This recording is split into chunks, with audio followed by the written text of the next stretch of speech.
Hello, everybody. Thank you for tuning in to another podcast. Today's podcast is going to be on healthy relationships. And as usual, I will begin this podcast with a quote. Far too many people are looking for the right person instead of trying to be the right person. And that's a quote by Gloria Steinem. As usual, I was doing a little bit of research just based on, my life trying to develop personally. And this is one of the topics that stood out to me. So I was like, hey, why not cover it? I feel like we could all learn something in this area. I'm not a counselor or a relationship guru or anything like that. I'm just a human that's had a common experience like the rest of y'all. If y'all have a relationship that you feel is not satisfactory or not up to the standards that you would like to have, I would seek counseling. I'm a big advocate for counseling. I'm a big advocate for therapy. It is a really underutilized tool. I believe that it can be extremely helpful in, finding out things about yourself first and foremost, and then, kind of painting a picture of the world that you're living in. And through that lens, we'll be able to adjust properly to life so that we can live a life that reflects the lifestyle that would be better suited for us, at least what we feel at that point in time. But while doing research on this topic, it took me to a very self-reflective place. It caused me to evaluate my relationships, both past and present, on many levels. Now, I haven't had all perfect relationships. I've had some good relationships. I've had some bad relationships. I've been the cause of the end of some relationships, and then there have been some relationships where I wasn't the cause of that, where it was factors outside of myself that contributed to the end of those relationships. Ultimately, relationships are between you and whoever is involved, whether it's a work relationship, a romantic relationship, a friendship. It's largely dictated by the people that are in that relationship. And every relationship is different. One friendship is, you might have some friends that you act one way with, and then you have friends over here you act a totally different way with. And I mean, that's cool. That's your life. I'm not saying that's wrong or right. I'm not trying to tell you how to, have relationships or build relationships. I basically made this podcast around the premise that I found some information that I felt would be a good idea to share. It's characteristics that we could identify, on a common ground with, that are aspects of a good relationship. Everybody has a different relationship, but there are certain characteristics I feel, that we can agree and disagree. No, I'm sorry, that we can all agree with as being a good components of a relationship, and vice versa. We can also agree there are components that are bad in a relationship, that are unacceptable. But relationships can be challenging. They're an attempt to balance different personalities, emotions, life events, and many more variables in a semi-perfect harmony. It's a dance. It's a dance. Sometimes you'll have, upbeat moments, and sometimes you'll be in those valleys that we talk about. But one of the keys to relationships is persistence. It's not always gonna be sunshines and rainbows. You have to evaluate, why you entered into this relationship. Is that still your main drive or reason to stay in this relationship? Is this relationship healthy? To everybody involved. What? And if it's not healthy to everybody involved, you have to think, what can I do to either make this relationship better, or would it be better for me to get out of this relationship? Again, that's something that you need to decide for yourself. Visiting a counselor or a therapist, I think, would help make that decision easier, because sometimes when we're in the midst of something, we can't really see clearly. We can't see the reality of the situation, because sometimes what we want, what we wish, and what we desire makes us find the good, or paint a different reality than what it really is. So sometimes it takes us just going to a therapist or going to a counselor and having like a third party outside of the situation, kind of evaluate what they see. Now, it's important, that when we get a third party, somebody outside the situation to help us and evaluate us, it's a person that doesn't have anything to gain from this. You know what I'm saying? Like if you break up or stay together, that person doesn't benefit. You want the person that's giving you advice to be neutral.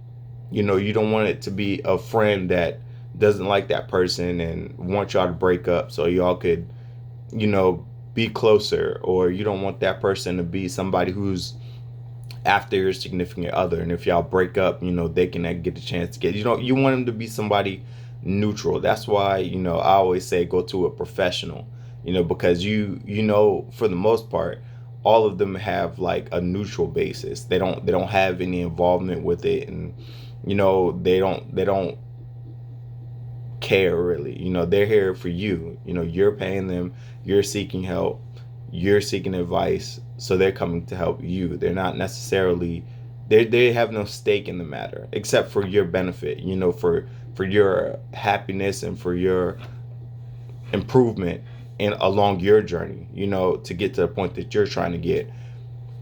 I would be wary of taking advice from friends, depending on the dynamic. Again, if it's a childhood friend, a lifelong friend, somebody that you've been worn back with, not literally, but the exception doesn't beat the rule. But you just want to be aware of where you're pulling your information from. You can't get advice from everybody. Everybody doesn't have good intentions, even though it may seem that way. You just got to be careful of the type of information that you're pulling from. Oftentimes we look to our religion, our parents, our friends, or even the fantasy creations we make up to help us dictate what a successful relationship is. And a successful relationship is definitely based on the people involved in that relationship. So I feel an important part of a successful relationship is that everybody involved in a successful relationship understands the dynamic. Like this is either a work relationship, this is a friendship, romantic relationship, and based on what type of relationship it is or what everybody involved is trying to do, there's certain ground rules, certain parameters that we do and do not, go against. So, I don't want to be talked to a certain way. I don't want to be treated a certain way. If you do this, that's unacceptable. I don't like that, just because of me, my characteristics, my history, what I've been through, what I'm trying to do, where I'm trying to go. It's healthy to set those ground rules, to have that understanding so that even if it's an accident, they don't overstep your boundaries, however broad or tight those boundaries may be. And boundaries are 110% acceptable, because you have to set yourself up for success. Because if you don't set your boundaries, if you don't set that line that's not to be crossed, then people will inadvertently cross that line. And it may be on purpose, it may be intentionally, and it may not be. They may just do it by accident. But it's important that you set boundaries. Boundaries are very important in a relationship, no matter what the dynamic is. Sometimes you kind of fall into what those boundaries are, like with a friendship. It doesn't have to really be discussed. Whereas in a romantic relationship, there may come a time and place where you have to sit down and you have to be like, hey, look, I don't like this. I don't do this or whatever. And you can explain if you feel comfortable enough to explain, but it's not your job to explain, because they're your rules for a reason. And if your rules are something that maybe is based in trauma, or doesn't necessarily apply to that person, because everybody's different, every relationship's different.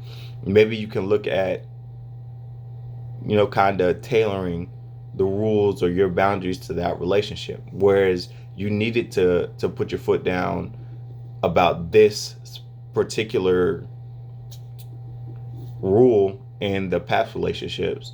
It may not be something that you need to do in the current relationship.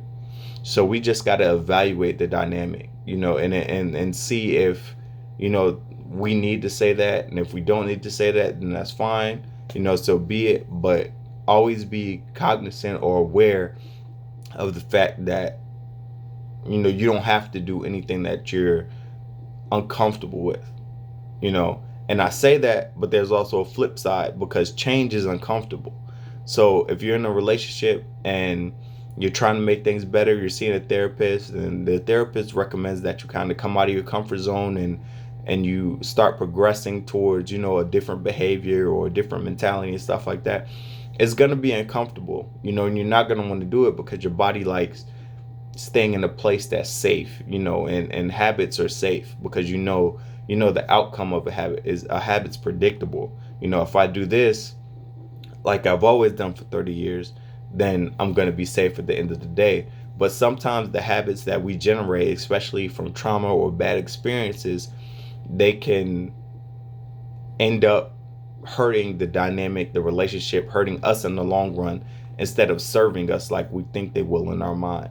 So we have to draw boundaries sometimes, and we have to make sure that we have the freedom and the space to exist, in a healthy way, a healthy manner.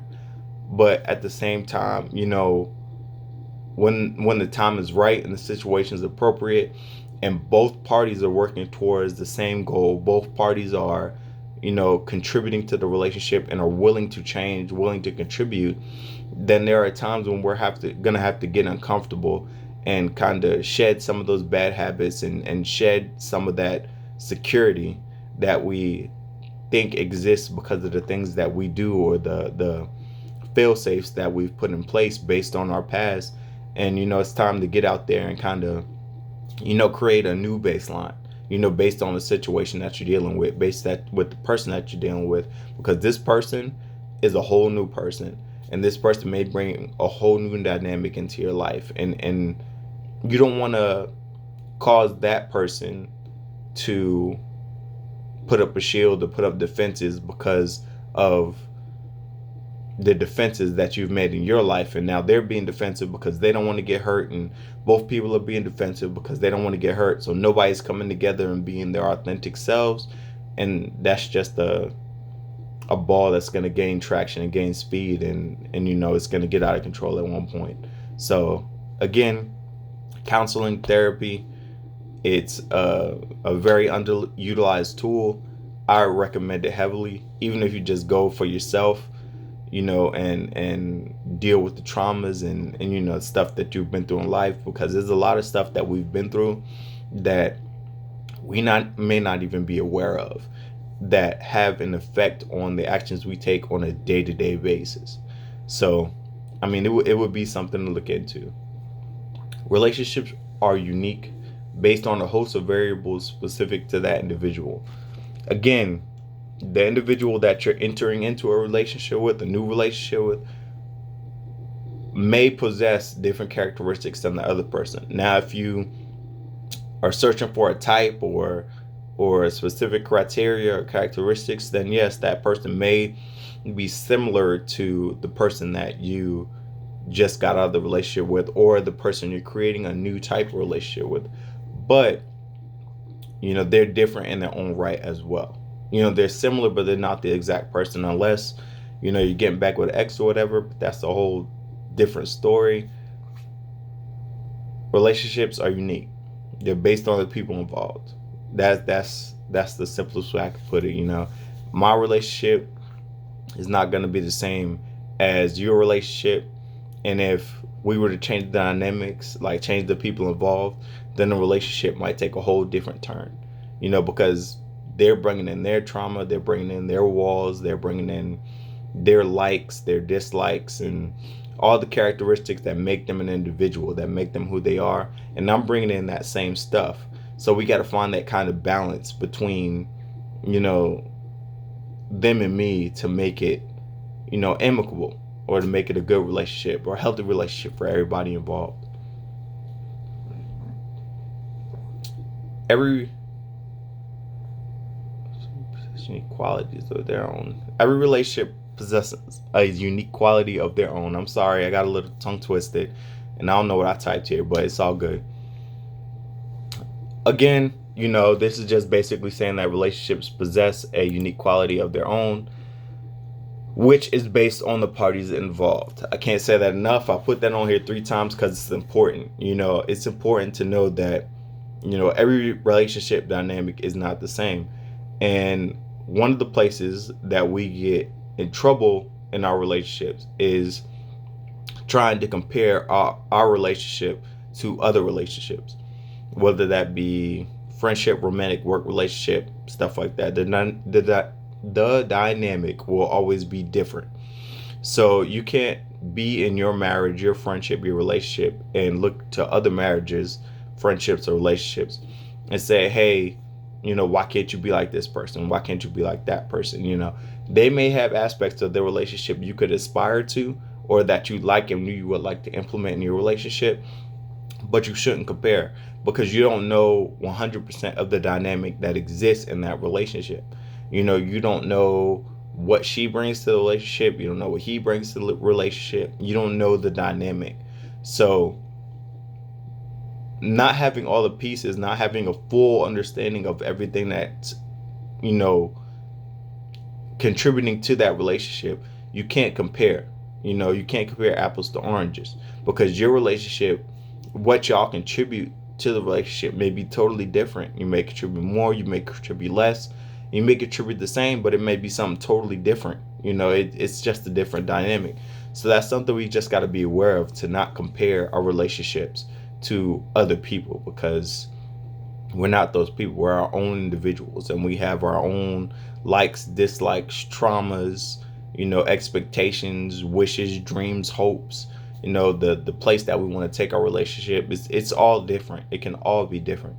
So we just got to be aware that comparing relationships can sometimes create a room for failure. It can create room for failure, because sometimes you're living up to expectations that just may not exist in the dynamic that you have. And it could, but again, that's based on your relationship. That's based on your dynamic. So the following is a short list I found while doing research, and the components of this list, the characteristics of a healthy relationship that I found on this list, are things that I agree with personally. Again, this is stuff that I will look for in my relationship, but I feel that most people would agree that these are common themes of a healthy relationship. There's always going to be somebody that wants to add or take away, and this list by no means is all inclusive, but I feel that these are all components of what I would feel, and I feel most would feel, would be a healthy relationship. So a comfortable pace. The relationship should move at a speed that feels enjoyable for every person involved. I feel that we can all agree on that, that we shouldn't be moving at a pace in a relationship where one person feels like it's going too fast, or we should kind of be on the same level, moving together as one, instead of one being ahead and me trying to catch up so that you're happy, or that you're content, or whatever that may be. You shouldn't be doing things so that the other person feels at ease. I'm going to say this, and a lot of people may feel some type of way about it, but it's okay. At the end of the day, it's not the other person's responsibility to make you happy. You have to find and establish your own happiness. Nobody should have the ability to make you happy, make you angry, make you sad.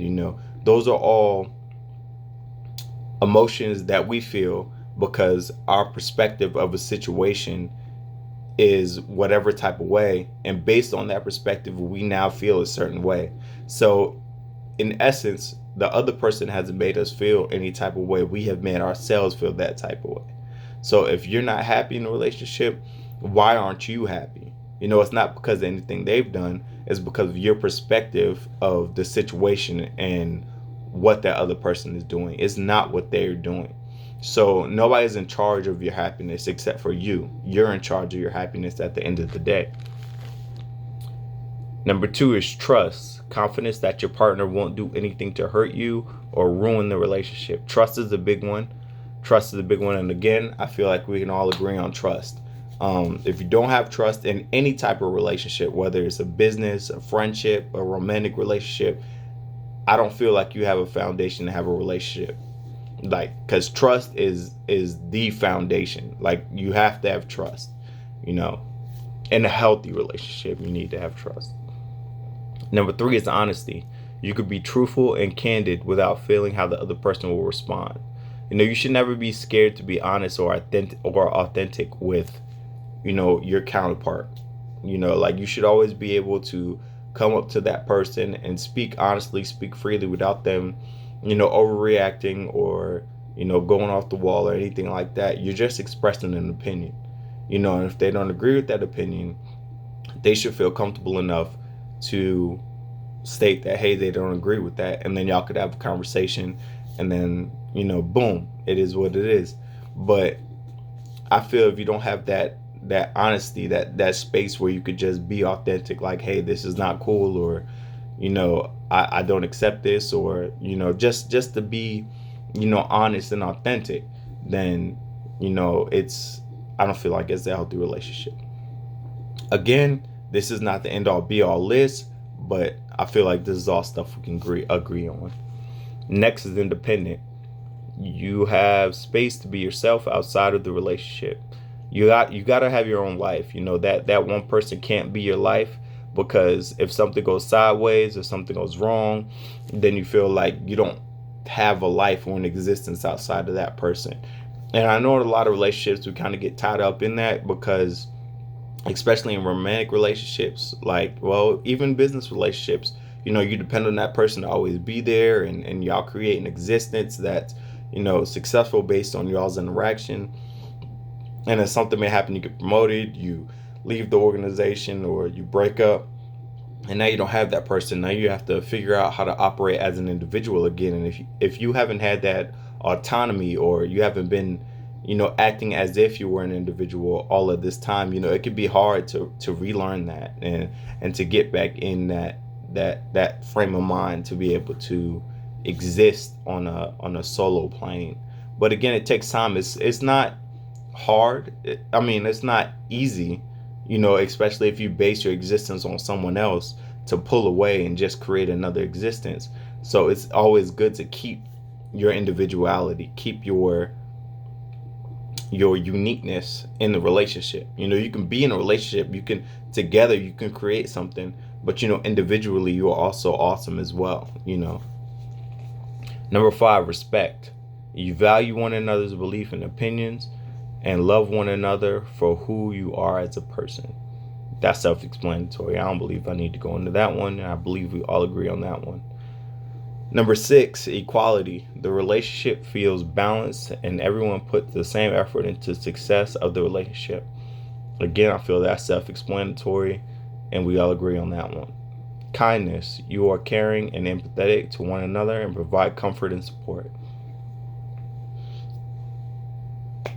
Again, taking responsibility and owning your own actions and words. I think that's the big one.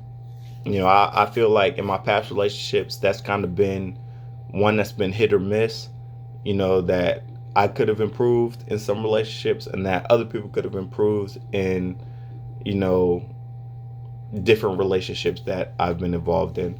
Taking responsibility, owning up, having accountability for what you do and do not do is healthy. You know, when you take accountability for your life, for your actions, for the things you do on a daily basis, you take your power back. You know, nobody else can be responsible for what happens in your life, because you're taking responsibility, you're taking ownership. So when something happens and you say, yeah, I contributed to that in this way, you know, this is how I contributed. It may not be your fault 100%, but in some way I contributed to this, and this is how I contributed. Once you make that statement, it's powerful, because you're taking responsibility for your own actions. You're not saying anybody else did this or caused you to do this, or it's the reason why you failed. And in turn, you can take the accountability for your own success. And that's where progress is made. Number 9, healthy conflict. Openly and respectfully discussing issues and confronting disagreements in a non-judgmental way. that one goes along with honesty and trust and respect. All of these things are kind of components of one another. If you have that trust foundation and then you have that respect built upon it, then, being able to have a healthy conflict in the relationship, because you will have conflicts in your relationships, and just being able to take responsibility, like, hey, it is what it is, or I did this and what are we going to do about it, and stuff like that. It creates a space for growth. All of these are components for growth. You got trust, respect, you communicate with one another very well, you're able to have healthy conflict in your relationship. When all of those things are together, you can grow, instead of feeling like you always got to be defensive or you always got to be on the edge. You can create that space, for growth, for healthy development in the relationship, and for you as an individual. And the last one is fun. You enjoy spending time together and you bring out the best in each other. I feel like that's a big part of any relationship. A business relationship, I don't know, that dynamic is kind of different, but like a friendship, a romantic relationship, I feel that, well, heck, even in the business relationship, I feel that fun is a important dynamic to include in any type of relationship, because if it's fun, it won't seem like it's work. If you always feel like you're trying to work to save a relationship or work to build a relationship, it wears on you. Over time, it's going to wear on you. It's going to be a burden, because you never feel like you're having fun. You never feel like you're relaxing, just free to be you, free to be who you are. I like to joke around. I like to play. I like to have a good time. I'll be serious when I need to be, but I don't want to be serious if I don't have to be, if that makes any sense. I much rather have a good time. I much rather have a fun time. Everybody laughing, enjoying themselves, just kicking back, leaving the stresses of the world outside, and just having fun, like nobody wants to be uptight, stressed out, anxious all the time. It wears on you. It wears on you. You need to have fun, in whatever way that is, a healthy way, mind you. Play video games, listen to music, go out with some friends, mountain climb, walk, bike, whatever you need to do. You need to have fun. You need to relax and enjoy life, because if you're always stressed out, you can't enjoy life. And we only got a limited time on this earth, and you don't know when your cars are going to get pulled. So you need to enjoy every day. You need to be present, grounded, and just be happy for the life that you got, and the one that you're meant to live. So this is my podcast on healthy relationships. I'm sure there are things that people won't agree with. I'm sure there's a lot that people will agree with, but that's what makes us all human. We all have different personalities and perspectives and feel what should or shouldn't be, but for us, in our situation, in our dynamic. But I feel at the end of the day, if we all look at the list that we went over during the podcast, I feel that we would all agree that those are all aspects of a healthy relationship. 1, a comfortable pace. 2, trust. 3, honesty. 4, independence. 5, respect. 6, equality. 7, kindness. 8, taking responsibility. 9, healthy conflict. And 10, my favorite, you gotta have fun.